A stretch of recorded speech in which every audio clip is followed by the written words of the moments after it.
When people talk about German main battle tanks today, one name almost automatically comes up: the Leopard 2. For decades, it has been the symbol of German tank engineering, a vehicle that has been modernized again and again and has become the benchmark in many NATO armies. But this is exactly where the interesting question begins. If the Leopard 2A8 is already the most modern German production tank, why is Rheinmetall presenting a completely new concept with the KF-51 Panther? The answer is simple. The Panther is not intended to be just another tank. It is Rheinmetall's attempt to redefine the role of the main battle tank for the coming decades. The KF-51 Panther was unveiled in 2022 at Eurosatory in Paris and, at first glance, looked like a direct successor to the Leopard 2. But beneath the surface lies a completely different philosophy. The Leopard 2A8 is a very strong evolution of a proven system. The Panther, on the other hand, is designed to show what a tank could look like if firepower, networking, drone integration, and active protection were considered together from the very beginning. It is therefore not simply a heavy turret on tracks. It is intended to be a digital combat system that can detect targets, share data, integrate drones, and engage enemies at much greater distances than traditional tanks. Technically, the Panther is especially interesting because of its main weapon. Rheinmetall promotes it with the 130mm Future gun system, a smoothbore cannon equipped with an automatic ammunition handling system. This represents a major break from Leopard tradition. While the Leopard 2A8 still relies on the proven 120mm cannon and a human loader inside the turret, the Panther moves toward an autoloader and a smaller crew. Rheinmetall claims that the 130mm system delivers significantly greater performance compared to the current 120mm systems. An exact combat range is not publicly stated in a reliable way because it depends on ammunition, target type, sensors, and battlefield conditions. But the message is clear. The Panther is supposed to destroy enemy tanks earlier and with more energy. The ammunition is just as important as the gun itself. A larger caliber means more room for longer penetrators, stronger propellant charges, and advanced multi-purpose ammunition. At the same time, the system becomes more complicated. 130mm ammunition is larger, heavier, and more demanding logistically than today's widely used NATO standard 120mm rounds. This is exactly why the Panther is so fascinating. It promotes a leap forward, but that leap comes with a price. A Leopard 2A8 can rely on existing ammunition supply chains, training systems, and maintenance infrastructure. The Panther would first need to build parts of this infrastructure from scratch. Rheinmetall is also trying to make a clear statement when it comes to weight and mobility. The KF-51 is expected to have a combat weight of under 59 tons and a range of more than 500 kilometers. Its known dimensions are approximately 7.8 meters in hull length, about 10 meters with the gun facing forward, around 3.7 meters in width, and roughly 2.5 meters in height. That would make it comparatively compact for a modern Western main battle tank. This is not a minor detail, but a strategic point. Many Western tanks have become heavier with every modernization program. More armor, more sensors, more electronics, and more protection systems have continuously increased weight. The Panther attempts to provide more firepower and more digital capabilities without moving into the 70-ton class and beyond. When it comes to protection, the concept does not rely solely on traditional armor. Rheinmetall describes the Panther as a system with passive, reactive, and active protection. Protection against top attacks is considered especially important because modern tanks are no longer threatened only frontally by other tanks. They are attacked by anti-tank missiles, artillery, loitering munitions, and small drones. This is exactly where the Panther is intended to think more modernly than many older designs. It is supposed to detect threats earlier, engage them actively, and better protect the crew through a protective architecture. This is complemented by sensors, 360-degree situational awareness, and the ability to integrate unmanned systems into combat operations. This brings us to perhaps the most important idea behind the KF-51. This tank is not only supposed to shoot, it is supposed to command. Rheinmetall presents it as a network platform capable of integrating drones and loitering munitions. That means a Panther could theoretically do more than simply see what is directly in front of it. It could receive information from an entire combat network. A drone identifies a target behind cover. Another sensor confirms it, and the tank decides whether to engage using its cannon, an unmanned system, or through other forces.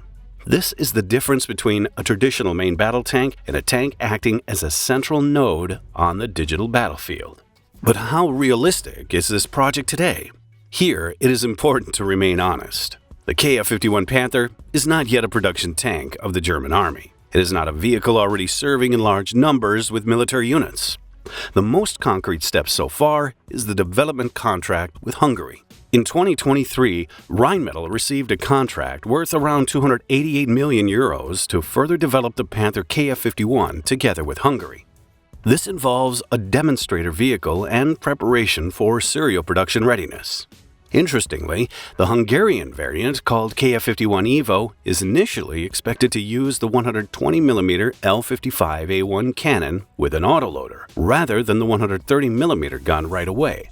This shows how cautiously the industry itself is proceeding. The goal is to advance the new platform while still relying on proven technology. Italy is also very important for the future of the Panther. Rheinmetall and Leonardo have created a joint venture, and the KF-51 Panther is intended to form the basis of Italy's future main battle tank that will replace the Ariete. This could become a major breakthrough for Rheinmetall. If Italy truly adopts the Panther as the foundation for its next tank, it would mark the first major European step beyond the demonstrator phase. But here as well, it is important to remember that years of development, testing, adaptation, and financing lie between a political industrial decision and a large production fleet. A direct comparison with 2A8 is therefore complicated. On paper, the Panther appears more modern in many areas. It promises a more powerful main gun, an autoloader, a smaller crew, stronger digitalization, and deeper drone integration. The Leopard 2A8, on the other hand, is more conservative, but that is also its strength. It is based on a proven system, uses the 120mm cannon, receives modern protection systems such as Trophy, has a large user base, and is already being ordered. Germany plans to procure 123 Leopard 2A8 tanks, with deliveries expected during the second half of the 2020s up to 2030. That is a major advantage.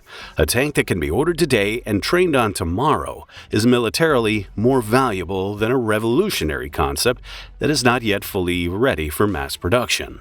So, will the KF-51 be better than the Leopard 2A8? The honest answer is possibly, but not automatically.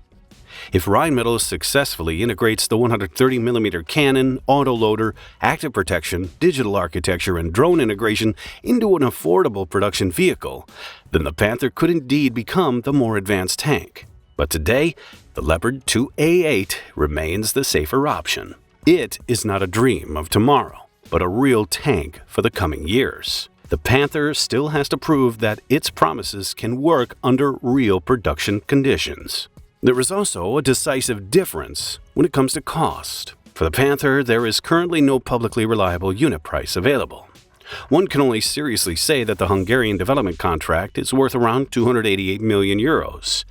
But this is not a price per tank. It is funding for development, demonstration, and qualification. For the Leopard 2A8, better comparison figures exist. Germany plans to spend more than 3.4 billion euros for 123 vehicles, which mathematically equals nearly 28 million euros per system, although that includes program costs, equipment, and support. Lithuania ordered 44 Leopard 2A8 tanks in a package worth around 950 million euros, including spare parts and logistics. This demonstrates that modern tanks today are expensive, not only as vehicles, but as complete systems involving training, ammunition, spare parts, and maintenance.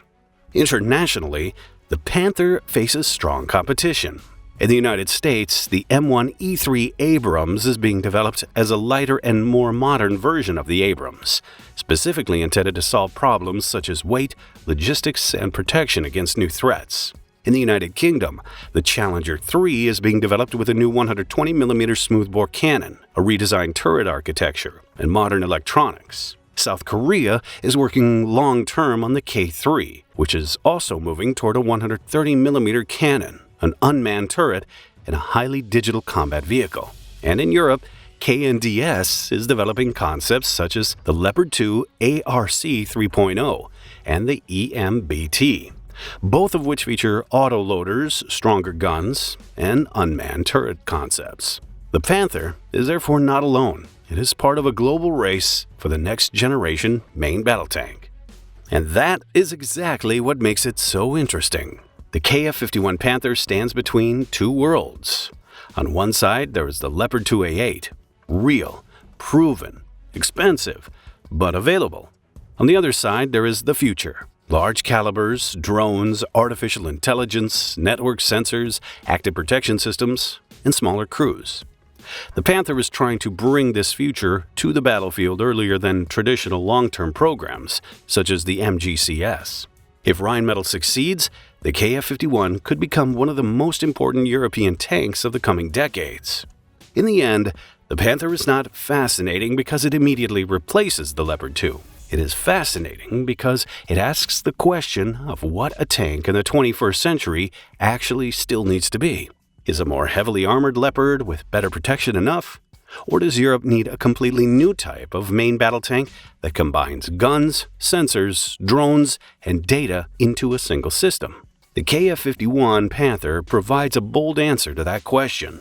It is not yet a finished production star, but if Rheinmetall delivers on its promises, this tank could prove that German tank engineering does not end with the Leopard 2, but it is now only entering its next phase. What are your thoughts on the KF-51? Let us know in the comments below. And if you enjoyed this video, don't forget to give us a like and subscribe to our channel to get our latest videos straight to your notifications.